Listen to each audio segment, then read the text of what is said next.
मैंने ये award award कभी सोचा नहीं था कि मुझे मिलेगा, या क्योंकि उसको बहुत मारा भी था पुलिस वालों ने, and lot of things happen. वही सारी चीज़ें मैं एक्टिंग में भी कर सकती हूँ, सो मैंने फिर बोला ठीक है क्यों ना एक्टर ही बन जाए। कि कभी भी ना कोई चीज़ को टेकन फॉर ग्रांटेड नहीं लेना। महाशिवरात्रि, आई लव शंकर भगवान, एंड मैं तो ऐसे बैंड बजाऊंगी। वो मुझे लगेगा मैंने कुछ उखाड़ा है या कुछ किया है या कुछ करना है मुझे, अब मेरे को नहीं चाहिए कि मेरे मतलब दे लाइक माई किड्स, तो मेरे बच्चों को कोई परेशानी हो बेसिकली। मतलब मैं नहीं सोच पा रही हूँ ऐसा कुछ के मेजर डिफरेंस है। वो तभी भी वैसे ही थे, वो आज भी वैसे ही है, ऐसा कुछ डिफरेंस उनमें भी नहीं है कि तो इसके पहले तुमने पेंट की थी, हेलो। क्या कहना चाहोगे, कैसे? मस्त मस्त, थोड़ा गला खराब है बट चलता है। पहला सवाल मेरा आपसे ये है, अग्निवायु से उड़ने की यात्रा तक का सफर कैसा, इमोशनली और प्रोफेशनली कैसा रहा, तो कैसे बदला? इमोशनली काफ़ी कुछ चेंज हुआ, पर्सनली भी काफ़ी कुछ चेंज हुआ। Only thing I have learned is I have grown. What I have learned is यार मतलब कि कभी भी ना कोई चीज़ को टेकन फॉर ग्रांटेड नहीं लेना। जो भी मिला है उस पर बहुत मेहनत से काम करना, because you prayed for it, you asked for it, you worked for it.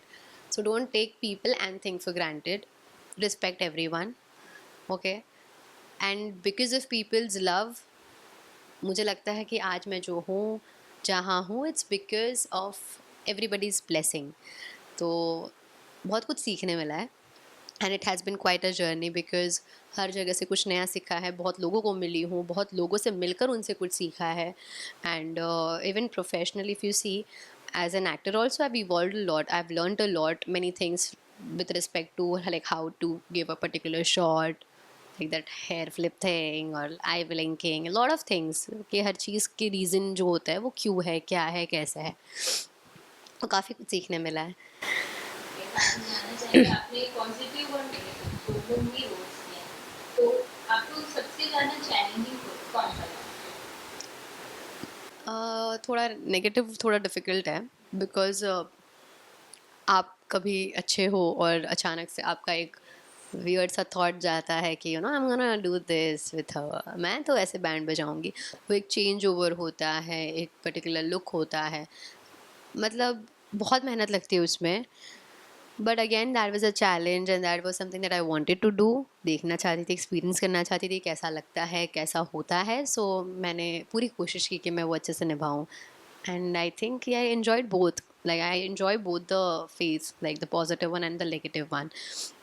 हाँ डिफ़िकल्ट है नेगेटिव करना, but I will not deny you get to do, you आपको खेलने बहुत मिलता है, बट मेहनत भी उतनी ही लगती है। राजमहल आपका फर्स्ट टीवी शो था, क्या सीखा? राजमहल से मैंने बहुत कुछ सीखा एक्चुअली। तो राजमहल के बाद मुझे सब कुछ बहुत कंपैरेटिवली आसान लगता है, बहुत इजी गोइंग लगता है with respect to any characters look, the way they talk. Because उसमें एक शुद्ध हिंदी थी, जो लहंगा पहना हुआ था, कमर बांध, माथा पट्टी, इतना सब हैवी, मतलब it was a lot of work you know just to be Sunaina. And here comes Saili, इतनी इनएफिशिएंट, कुछ नहीं करना है, मतलब बस लाइटली कोई साड़ी पहन ली, ड्रेस पहन लिया, बाल बना के निकल पड़ी। सो बहुत कुछ सीखा है राजमहल से, जिसके कारण मुझे लगता है कि बाकी सारी चीज़ें आसान लगती है, थोड़ी कम मेहनत वाली लगती है, तैयार होने से लेके, बोलने से लेके हर चीज़। बिकॉज़ हिंदी मैंने कहा था वहाँ बहुत डिफ़िकल्ट थी, ये आज की हिंदी है, रिलेटेबल है कंटेंट। वो थोड़ा डिफ़िकल्ट कंटेंट था, क्योंकि मुझे खुद को इमेजिन करना पड़ता था कि अगर मैं रानी हूँ, मैं ऐसी हूँ, मैं वैसी हूँ, तो मैं क्या करती। यहाँ पे भी सोचना पड़ता है, बट ये काफ़ी रिलेटेबल हो जाता है। ये आईटी अवार्ड, स्टार परिवार अवार्ड जीतने के बाद प्रेशर बढ़ा है या एक्चुअली मेरे को ना मतलब ऐसा प्रेशर वेशर फील नहीं हुआ है, और कॉन्फिडेंस तो विद टाइम ही बढ़ता है। मतलब मैंने मेरे को वैसा नहीं था कि मुझे अवार्ड मिलेगा तो मेरा ऐसा बूस्ट होगा, तो मुझे लगेगा मैंने कुछ उखाड़ा है या कुछ किया है या कुछ करना है मुझे।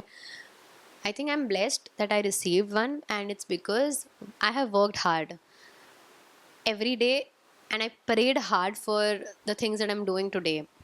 हालांकि मैंने इसका आउटकम नहीं देखा था कि मैं जो अगर काम कर रही हूँ उसके रिकग्निशन में ये मिलता है। मैंने ये अवार्ड अवार्ड कभी सोचा नहीं था कि मुझे मिलेगा, या मुझे मैं रिसीव कर पाऊँगी ऐसी बड़ी बड़ी चीज़ें।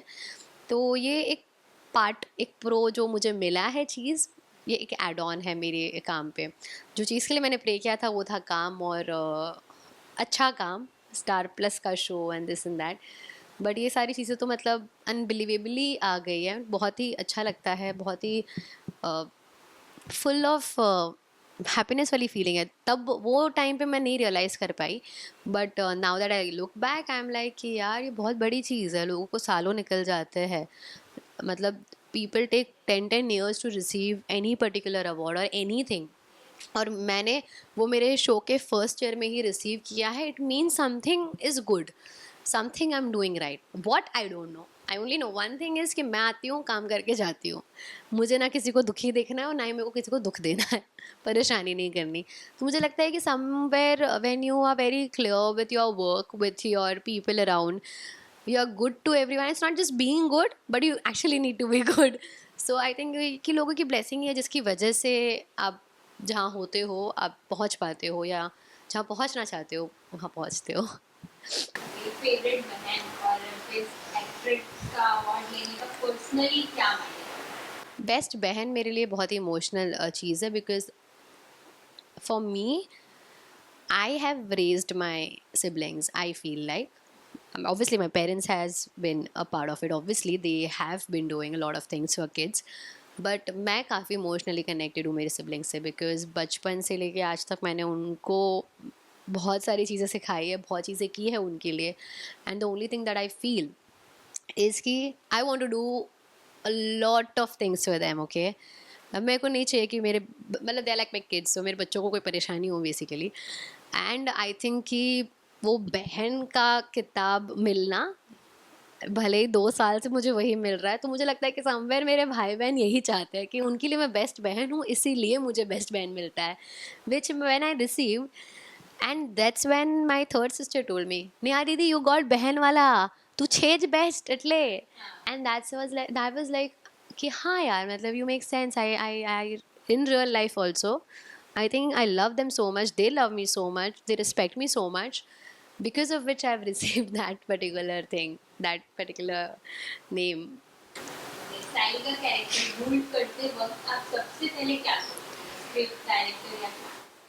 जिस तरह से आपने बोला ना, वही क्रोनोलॉजी में, पहले स्क्रिप्ट आती है, सीन पढ़ती हूँ, फिर मैं डायरेक्टर के पर्सपेक्टिव से देखती हूँ कि मैंने जो सोचा है वो सही सोचा है कि नहीं, सर के दिमाग में क्या है, क्योंकि he is the one who is seeing it. हम तो जो भी देखते हैं डायरेक्टर की नज़रों से देखते हैं, अगर टीवी पे कोई भी चीज़ टेलीकास्ट हो रही है, मूवी में भी, it's directors perspective. So when an actor is performing also, हमारे इनपुट्स होते हैं, बट नज़रिया तो हमारे डायरेक्टर का होता है कि उनका क्या टेक है, वो क्या दिखाना चाहते हैं लोगों को। लिखा हुआ तो एक आता ही है सर्टन वे में, बट वो क्या समझे और वो क्या दिखा रहे हैं हमें। तो obviously my director, and then comes food. क्या कोई सीन या एपिसोड था उन्हें की आशा जो आपके लिए इमोशनली बहुत emotionally actually there were like 2-3 scenes. एक तो मैं जब बहुत खुश थी, वो था साइली का बर्थडे, पहला बर्थडे जब हम मुंबई दर्शन किए थे, वो like one of the best day of my shooting था till date, like overall in all the shows कह सकते हैं, जब तक मैंने शूट किया है, जितना शूट किया, कितने भी शोज़ किए, ये बेस्ट डे था। और इमोशनली में जब वो रेणु ने मेरा मंगलसूत्र ले लिया था और मुझे बहुत बुरा लगा था और मैंने काला धागा बांध लिया था, I think that was a really good emotional scene which I think I did well and I felt really bad for her. And there is this one more scene कि जिसमें ना पहली बार सचिन की गाड़ी जब्त होती है, मैंने ग्रीन साड़ी पहनी थी, हालांकि हमारा कोई वैसा कनेक्शन नहीं था as husband wife, but Saili was still there for him यार, मतलब she was still nice to him. He was like नहीं मत कर, मत क्रीम लगा, क्योंकि उसको बहुत मारा भी था पुलिस वालों ने, and lot of things happened. तो वो जहाँ पर एक फर्स्ट टाइम इमोशनली कनेक्ट हुई थी Saili for the first time with Sachin, was something very emotional for me also, कि यार ये लड़की मतलब इसे प्यार नहीं करती है बट फिर भी उसके लिए इतना कर रही है, खुद ही बोलती है राउडी है, ऐसा है वैसा है, but still she is doing so much for him, still she is loving him, still she is caring for him, just because वो उसका पति है, बेवड़ा है, नकारा है, जैसा भी, बट है। इंडस्ट्री के स्ट्रगल फेज में आपको कौन सी चीज मोटिवेट करती मुझे लगता है, मैं वही कह रही हूँ ना कि मुझे मेरे भाई बहन बहुत मोटिवेटिंग लगते हैं. लाइक आई फील कि they are the reason that I want to work more and more. I want to work hard. I want to work इतना कि मैं सब कुछ कर पाऊँ. मैं हर चीज़ कर पाऊँ उनके लिए, मेरे फैमिली के लिए. तो मोटिवेशन तो यही है. And I think what better than home. What better than home कि आपको घर परिवार ही एक मोटिवेशन दे काम करने के लिए.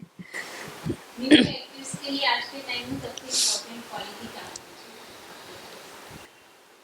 कोई भी काम मिले ना, उसकी वैल्यू करो. टेकन फॉर ग्रांटेड मत लो. आज जो कर रहे हो ना, वो कल लोग देखते हैं और उसी पे आपको जज करते हैं. हालांकि ऐसा नहीं है कि उसी काम पे ही जज करेंगे. आप ऑडिशन दोगे दूसरे कैरेक्टर के लिए डिफरेंट, बट जहाँ आप हो वहाँ के लोगों को और वहाँ के काम को बहुत रिस्पेक्ट करो.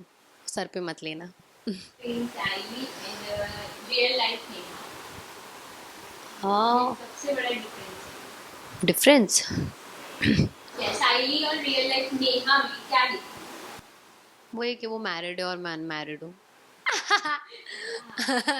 और और आई थिंक कि बाकी तो नेचर ऑलमोस्ट सिमिलर है. मैं अभी सोच ही रही हूँ, बताए कि क्या बोलूँ, बट इतना सोचना पड़ रहा है. मतलब मैं नहीं सोच पा रही हूँ ऐसा कुछ के मेजर डिफरेंस है.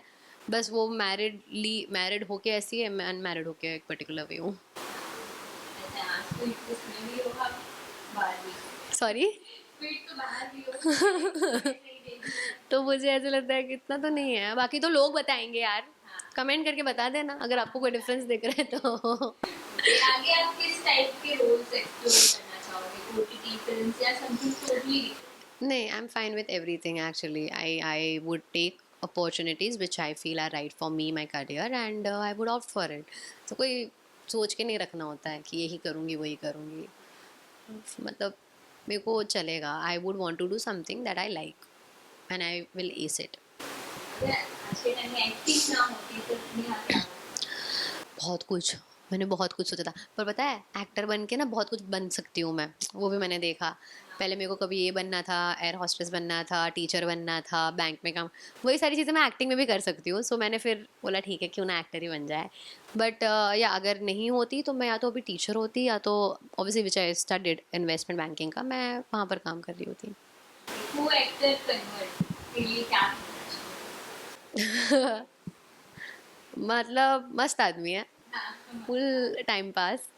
मतलब काम के टाइम पे काम तो कर लेता है, बट काम के बीच में जो मस्तियाँ उसकी चलते रहती है बब्बर सर के साथ, चंदन के साथ, इसके साथ उसके साथ, तो क्वाइट एंटरटेनिंग. टाइम निकल जाता है. कभी वो एक स्तर पे वो लेके नहीं घूमता कि वो I am something. I mean with that kind of experience and इतने साल जो उन्होंने काम किया है, तो लोगों में एक एक ऐसे होता है कि no I am this, I am that, I did this. इससे अभी भी मतलब आज भी अगर मेरे फंबल होता है तो he still supportive. Is the same the way he was before. And वही तो चीज़ है जो लोगों को बहुत लवेबल बनाती है, लोगों को पसंद करवाती है आपको. And I think the way he is why people love him the most. And काफ़ी फ्रेंडली है, काफ़ी मतलब उनको ना वैसा नहीं है कि मैं हूँ. जब वो फर्स्ट डे पे भी ऑडिशन में मुझे मिले थे, देखा था मैंने उनको, वो तभी भी वैसे ही थे, वो आज भी वैसे ही है. ऐसा कुछ डिफरेंस उनमें भी नहीं है कि वो अलग बर्ताव कर रहे हैं या अचानक से 2 साल हो गए हैं या अचानक से नंबर 1 शो हो गया या उन्होंने एक पर्टिकुलर शो पहले जो किया था फेमस, तो he doesn't take it to his head. And he tells me also don't take it to आज है कल नहीं है ना. हाँ, यू मेक सेंस. सो काफ़ी कुछ उनसे भी मतलब सीखने मिलता है, समझने मिलता है. And yeah, he's very sweet. TRP में टॉप 5 पर क्या करना चाहोगे उनने क्या चाहा? With 1 hour content top 5 में रहना, thank you audience. It's only and only possible because of you all. And I think कि अब जो हम करेंगे, I'm very much sure आपको बहुत पसंद आएगा. हमने बहुत different tracks खोले, हमने बहुत कुछ सोचा है for Sachin and Saili. And I really hope कि जितने आप एंगेज्ड 1 घंटे में थे, उससे कई ज़्यादा लोग और कई ज़्यादा आपको पसंद आएगा ये वाला जो भी आएगा हाफ एन आवर में कॉन्टेंट. काफ़ी क्विक होगा, क्रिस्प होगा, टू द पॉइंट होगा, लेंथी नहीं होगा, स्ट्रेची नहीं होगा. We were also tied basically क्योंकि हमें भी 1 घंटा निकालना था, तो हमको थोड़ा लेंथी बनाना पड़ता था कंटेंट, बट अब थोड़ा crisp, cut to the point होगा. Thank you. कुछ कहना चाहोगे लास्ट टाइम महाशिवरात्रि आ रहा है शिवरात्रि आ रहा है तो obviously Mahashivratri, I love Shankar भगवान and I feel very connected to lord Shiva because of my दादाजी। एंड आई थिंक शिवरात्रि आ रही है तो उपवास रहेंगे, उपवास रखेंगे, मनाएंगे शिवरात्रि। और आप सबको हैप्पी महाशिवरात्रि। और बस ऐसे ही प्यार करते रहिए और देखते रहिएगा उड़ने की आशा। Thank you.